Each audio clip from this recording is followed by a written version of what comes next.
Human curiosity is naturally chaotic.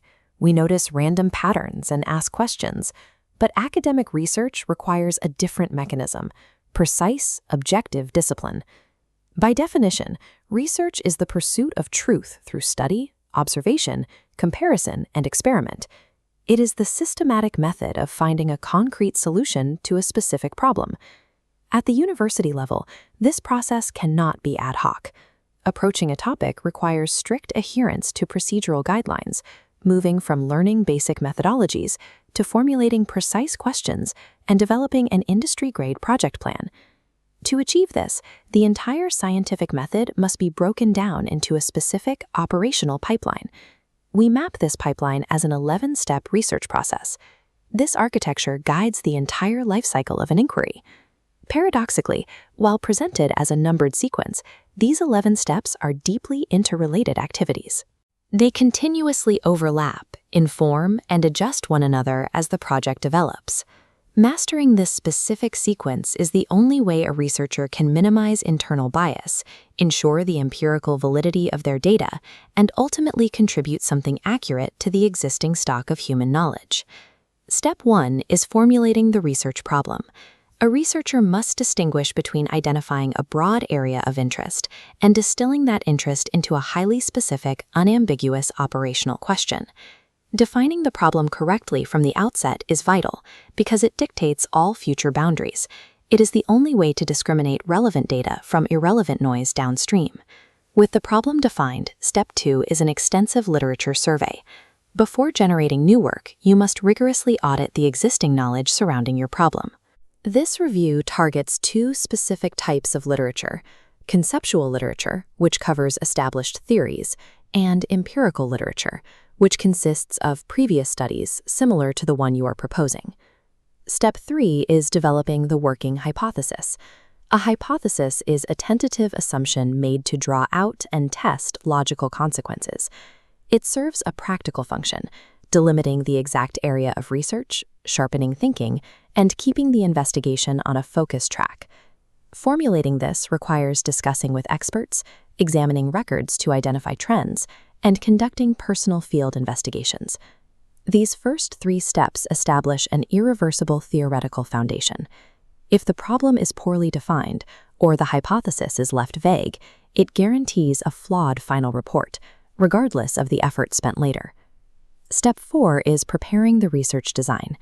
This is the conceptual structure, the literal blueprint, within which all subsequent research will be conducted. The design serves an economic and qualitative function. It is planned in advance to yield maximum relevant evidence with minimal expenditure of effort, time, and money. The required design changes based on the goal. Exploratory studies require a flexible design to accommodate new discoveries, but diagnostic or descriptive studies require a rigid design, specifically built to minimize bias and maximize data reliability. This leads into step 5, determining the sample design. Researchers extract a miniature cross-section, a representative sample. Sampling falls into 2 categories: probability sampling, where every element has an equal chance of inclusion, and non-probability sampling, relying on the researcher's deliberate judgment. A researcher must evaluate their resources and lock in this sample design absolutely before a single piece of data is collected. Rigorous design and strict sampling parameters act as guardrails. They ensure the work remains objective, reproducible science rather than anecdotal observation. Step 6 transitions the project into the real world, collecting the data. Because existing data is often inadequate, researchers must go into the field to gather original, primary data. Data is gathered through direct observation, structured personal interviews, or the distribution of questionnaires. Step 7 is the execution of the project itself. Here, the researcher must maintain strict administrative control over the entire data collection process.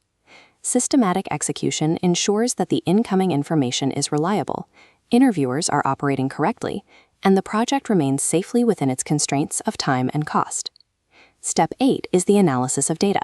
The researcher condenses raw information into logical groups by editing out errors, coding the data into categories, and finally tabulating it to reveal underlying numerical patterns.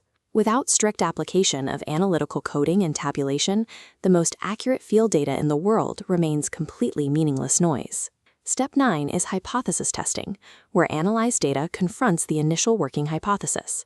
A data point drops onto a distribution curve. To validate assumptions, researchers rely on standard statistical tools like the chi-square, t-test, and f-test. In objective research, proving your assumption wrong is just as scientifically valuable as proving it right. The data simply leads to the truth. Step 10 covers generalizations and interpretation. If a hypothesis is successfully tested and confirmed multiple times, the researcher can use those findings to build broader, general theories.